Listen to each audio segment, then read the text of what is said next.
तो स्वागत है आप सबों का हमारे एजुकेशन की इस नई दुनिया राजन अ बिलीफ में। आज 3 जनवरी 2021 है और आज के इस वीडियो में मैं आप लोगों को सुर्खियों में रहे वो सारे इंपॉर्टेंट न्यूज़ को डिस्कस करूंगा जो हमारे एग्जाम के पॉइंट ऑफ व्यू के लिए इंपॉर्टेंट है, और इनसे मिलने वाली सभी सामान्य और महत्वपूर्ण जानकारियाँ को भी मैं आप लोगों के साथ डिस्कस करूँगा। तो चलिए शुरू करते हैं आज के इस वीडियो को कल के पूछे गए प्रश्न के उत्तर के साथ। कल का हमारा पूछा गया प्रश्न था, अभी हाल ही में किसके द्वारा एक जिला एक अभियान को शुरू किया गया है। तो मैंने आपको बताया था कि अभी हाल ही में हमारे देश के प्रधानमंत्री नरेंद्र मोदी जी के द्वारा एक जिला एक अभियान को शुरू किया गया, और इस अभियान को हमारे देश के प्रधानमंत्री के द्वारा मध्य प्रदेश में शुरू किया गया। तो इस पूछे गए प्रश्न का उत्तर ऑप्शन सी यानी कि नरेंद्र मोदी सही है। अब आज का हमारा पहला प्रश्न, अभी हाल ही में किसके द्वारा IIM संबलपुर की आधारशिला रखी गई है। तो अभी हाल ही में हमारे देश के प्रधानमंत्री के द्वारा ही IIM संबलपुर की आधारशिला रखी गई है, और इसकी आधारशिला प्रधानमंत्री नरेंद्र मोदी जी के द्वारा उड़ीसा की राजधानी भुवनेश्वर में रखी गई है। अच्छा, ये संबलपुर तो समझ में आता है कि ये स्थान का नाम है, लेकिन IIM क्या है? तो IIM का full form Indian institute of management है, यानी कि एक ऐसा संस्थान है कि जो प्रबंधन के रूप में काम करता है। तो क्वेश्चन नंबर 1 का ऑप्शन सी सही है। अब आज का दूसरा प्रश्न, अभी हाल ही में किसके द्वारा हिमाचल प्रदेश राज्य को $10 मिलियन ऋण प्रदान किया गया है। तो अभी हाल ही में ADB के द्वारा यानी कि एशियन डेवलपमेंट बैंक के द्वारा हमारे देश भारत के हिमाचल प्रदेश राज्य को $10 मिलियन ऋण प्रदान किया गया, और यह ऋण हिमाचल प्रदेश को बागवानी का समर्थन करने के लिए केंद्र सरकार के साथ दिया गया, यानी कि इसमें हमारे केंद्र सरकार का भी सहयोग है। तो क्वेश्चन नंबर 2 का ऑप्शन बी सही है। अच्छा, अब बात हिमाचल प्रदेश की है और ADB की है, तो मैं आपको दोनों के बारे में बताता हूँ। पहले मैं आपको ADB के बारे में बताऊंगा। ये रहा ADB का लोगो। इसकी स्थापना 19 दिसंबर 1966 को हुआ था।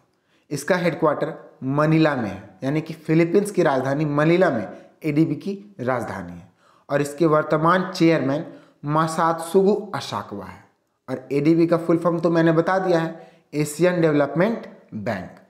तो अब हिमाचल प्रदेश के बारे में, ये रहा मैप में हिमाचल प्रदेश। हिमाचल प्रदेश के मुख्यमंत्री जयराम ठाकुर, हिमाचल प्रदेश के गवर्नर बंडारू दत्तात्रेय। हिमाचल प्रदेश की विधानसभा में 68 सीटें हैं, लोकसभा में 4 सीटें हैं और राज्यसभा में 3 सीटें हैं। हिमाचल प्रदेश का राजकीय पशु स्नो लिपार्ड है। हिमाचल प्रदेश का राजकीय पक्षी वेस्टर्न ट्रैगोपैन है। हिमाचल प्रदेश का राजकीय पुष्प पिंक रोडोडेंड्रॉन है, और हिमाचल प्रदेश का राजकीय वृक्ष देवदार है, क्योंकि हिमाचल प्रदेश एक पहाड़ी इलाका है और वहाँ पे देवदार के वृक्ष ज़्यादा पाए जाते हैं, और शायद इसीलिए वहाँ की राजकीय वृक्ष देवदार को घोषित किया गया है। तो इस तरह से चीज़ों को रिलेट करना है, और तो हम लोगों को याद रहेगा। नेक्स्ट क्वेश्चन, अभी हाल ही में IFSCA किस अंतर्राष्ट्रीय संगठन का सहकारी सदस्य बन गया है। तो अभी हाल ही में IFSCA IOSCO अंतर्राष्ट्रीय संगठन का सहकारी सदस्य बन गया है। अच्छा, अब ये तो समझ में आ रहा है कि IFSCA जो है वो IOSCO का सहकारी सदस्य बन गया, लेकिन ये होते क्या है? तो IFSCA का full form international financial service centre authority है, और इसे वित्त मंत्रालय के द्वारा अप्रैल 2020 में इसे शुरू किया गया था। अब बात IOSCO की है, तो इसका full form international organization of securities commission है, जो विनियमन के वैश्विक मानकों को तय करता है, जिसका सदस्य अब हमारे देश भारत का IFSCA बन गया है। तो क्वेश्चन नंबर 3 का ऑप्शन सी सही है। नेक्स्ट क्वेश्चन, अभी हाल ही में गोवा के लियोन मेंडोना भारत के कौन से नंबर के शतरंज ग्रैंड मास्टर बने हैं। तो अभी हाल ही में गोवा के लियोन मेंडोना भारत के 67वें नंबर के शतरंज के ग्रैंड मास्टर बने, और इनके बारे में आश्चर्य की बात यह है कि इनकी उम्र अभी मात्र 14 वर्ष है, और ये अभी गोवा के 67वें शतरंज ग्रैंड मास्टर बन गए हैं। और गोवा राज्य के यह दूसरे ग्रैंड मास्टर और दुनिया के सबसे कम उम्र के 29वें ग्रैंड मास्टर बने हैं। तो क्वेश्चन नंबर 4 का ऑप्शन सी सही है। देखिए इमेज में, यही है लियोन मेंडोना जो कि भारत के 67वें नंबर के शतरंज ग्रैंड मास्टर बने हैं। नेक्स्ट क्वेश्चन, अभी हाल ही में BEL किसके साथ स्वदेशी रूप से विकसित लेजर डेजलर्स की आपूर्ति के लिए समझौता ज्ञापन पर हस्ताक्षर किया है? तो अभी हाल ही में बेल ने लेजर डेजलर्स की आपूर्ति के लिए भारतीय नौसेना के साथ समझौता ज्ञापन किया है। अगर हम लोग बात इस लेजर डेजलर्स की करें, जिसके प्रोनाउंसिएशन में हमको प्रॉब्लम हो रहा है, तो उसे DRDO के द्वारा विकसित किया गया, लेकिन इसका निर्माण बेल के प्लांट में किया गया। यानी कि ये जो है ना बेल संगठन, और ये एक प्लांट है, इसका बहुत सारा NTPC का जैसे प्लांट होता है उसी तरह इसका भी प्लांट है, और ये इसका निर्माण यही बेल के प्लांट में किया गया। यह भारत की पहली स्वदेशी विकसित लेजर डेजलर्स है। तो क्वेश्चन नंबर 5 का ऑप्शन ए सही है। अच्छा, जब बेल ने अभी भारतीय नौसेना के साथ समझौता किया, तो भारतीय नौसेना का चीफ का क्या नाम है? तो भारतीय नौसेना के चीफ का नाम एडमिरल करमवीर सिंह है। इसे आप लोगों को याद रखना है। नेक्स्ट क्वेश्चन, अभी हाल ही में जम्मू और कश्मीर ने नाफेड के साथ बागवानी सुधार के लिए कब समझौता ज्ञापन पर हस्ताक्षर किया है? तो अभी हाल ही में जम्मू और कश्मीर ने नाफेड के साथ बागवानी सुधार के लिए, किस चीज़ के लिए? बागवानी में सुधार के लिए 1 जनवरी 2021 को समझौता ज्ञापन पर हस्ताक्षर किया है।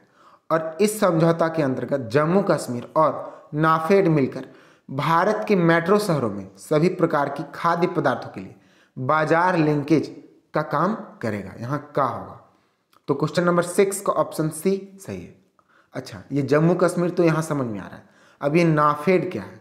तो नाफेड का full form national agriculture cooperative market federation of India limited है, और इसकी स्थापना 1958 में हुआ था। इसका हेडक्वार्टर वर्तमान समय में न्यू दिल्ली में है। नेक्स्ट क्वेश्चन, अभी हाल ही में उपचुनाव आयुक्त किसे नियुक्त किया गया है? तो अभी हाल ही में उमेश सिन्हा को उपचुनाव आयुक्त नियुक्त किया गया। अब जब चुनाव आयोग के उपचुनाव आयुक्त के रूप में जब उमेश सिन्हा को नियुक्त किया गया, तो उसके आयुक्त कौन है? मुख्य चुनाव आयुक्त कौन है? तो उनके मुख्य चुनाव आयुक्त का नाम सुनील अरोड़ा है। और भारतीय निर्वाचन आयोग का गठन 25 जनवरी 1950 को किया गया था। अब 25 जनवरी को देखकर याद आ रहा होगा कि प्रत्येक वर्ष 25 जनवरी को नेशनल वोटर्स डे मनाया जाता है, और इसकी शुरुआत 2011 में हुआ था। देखिए, चीज़ों को रिलेट करने से ही चीज़ें याद होती है, तो आप चीज़ों को रिलेट करने का प्रयास करें। अब बात भारतीय चुनाव आयोग का करें तो इसका मुख्यालय नई दिल्ली में है। तो क्वेश्चन नंबर 7 का ऑप्शन सी सही है। नेक्स्ट क्वेश्चन, अभी हाल ही में किस बैंक के द्वारा डिजिटल पेमेंट इंडेक्स को जारी किया गया है? तो अभी हाल ही में RBI यानी कि रिजर्व बैंक ऑफ इंडिया के द्वारा डिजिटल पेमेंट इंडेक्स को जारी किया गया, जिसका उद्देश्य पेमेंट की डिजिटाइजेशन के स्तर का पता लगाना है। और इस सूची को जारी करने के लिए RBI 5 अलग अलग तरह की पैरामीटर्स का प्रयोग करता है। तो क्वेश्चन नंबर 8 का ऑप्शन बी सही है। अच्छा, जब इस पेमेंट इंडेक्स को RBI के द्वारा जारी किया गया, तो मैं आपको RBI के बारे में बताता हूँ।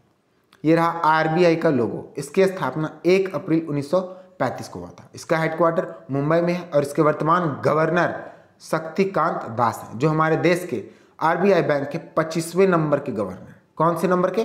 25वें नंबर के गवर्नर हैं। नेक्स्ट क्वेश्चन, देश भारत कितने सालों के लिए वन्य जीवों के संरक्षण एशिया संरक्षित क्षेत्र भागीदारी की अध्यक्षता करने का तैयार हुआ है? तो अभी हाल ही में हमारा देश भारत 3 सालों के वन्य जीवों के संरक्षण एशिया सुरक्षित क्षेत्र भागीदारी की अध्यक्षता करने को तैयार हुआ है। अब भारत अभी दक्षिण कोरिया का स्थान करेगा, और दक्षिण कोरिया पिछले 3 वर्षों से इसका अध्यक्षता करते आ रहा है, और नवंबर 2020 में इसका कार्यकाल खत्म हो गया, और इसीलिए अब इसके स्थान पे भारत अध्यक्षता करेगा। तो क्वेश्चन नंबर 9 का ऑप्शन सी सही है। नेक्स्ट क्वेश्चन, अभी हाल ही में किस देश और भारत के किस राज्य के बीच मैत्रेय सेतु को खोलने की घोषणा की गई है? तो अभी हाल ही में हमारे पड़ोसी देश बांग्लादेश और हमारे देश भारत की त्रिपुरा राज्य के बीच मैत्री सेतु को खोलने का घोषणा किया गया है और इस पुल का निर्माण वर्ष 2017 में किया गया था, लेकिन कोविड-19 के कारण इसे खोला नहीं जा सका और अब 2021 में इसे फिर से खोलने की घोषणा कर दी गई है। और यह पुल बांग्लादेश के रामगढ़ को दक्षिण त्रिपुरा से जोड़ेगा और इस पुल की सबसे खास बात है कि हमारे देश भारत और बांग्लादेश के बीच को संबंध अच्छा करेगा और इससे खाद्य पदार्थ परिवहन के क्षेत्र में आना जाना लगा रहेगा। तो क्वेश्चन नंबर 10 का ऑप्शन ए सही है। अब बात बांग्लादेश और त्रिपुरा की है, तो मैं आपको दोनों के बारे में बताता हूँ। पहले बांग्लादेश एशिया महाद्वीप का एक छोटा सा देश है जिसकी राजधानी ढाका है, इसकी करेंसी टाका है, इसके प्राइम मिनिस्टर शेख हसीना और उसके प्रेसिडेंट अब्दुल हामिद है। अब त्रिपुरा के बारे में मैं लगता है पहली बार अपने इस वीडियो में बताने लगा, तो इसके बारे में आपको ध्यान में रखना। ये रहा मैप में त्रिपुरा, इसकी राजधानी अगरतला, इसके मुख्यमंत्री बिप्लब कुमार देव हैं, इसके गवर्नर रमेश बाइस, इसके विधानसभा में 60 सीटें, लोकसभा में 2 सीटें और राज्यसभा में 1 सीटें हैं। इसका राजकीय पशु लीफ मंकी है, इसका राजकीय पक्षी ग्रीन इंपेरियल पिगन है, इसका राजकीय पुष्प इंडियन रोज है और इस यानी कि त्रिपुरा राज्य का वृक्ष अगरुड़ है। तो इन सारे पॉइंट्स को आप लोगों को कॉपी में नोट करना और एक एक करके याद कर लेना है, या तो आप वीडियो को बार बार पीछे करके देखें जिससे कि आप लोगों को याद हो जाएगा। यही हमारे वीडियो का लास्ट क्वेश्चन था। अगला क्वेश्चन आप लोगों के लिए जिसका जवाब आप लोगों को कमेंट सेक्शन में देना है। अभी हाल ही में कितने राज्यों में लाइट हाउस प्रोजेक्ट का शिलान्यास किया गया? तो यहाँ मैंने अभी पूछा कितने राज्यों में। मैं जब इस क्वेश्चन को डील कर रहा था तो इसके राज्यों के नाम को भी बताया था, उस राज्यों के नाम को भी आप लिखने का प्रयास करें कमेंट सेक्शन में। All the best, good luck.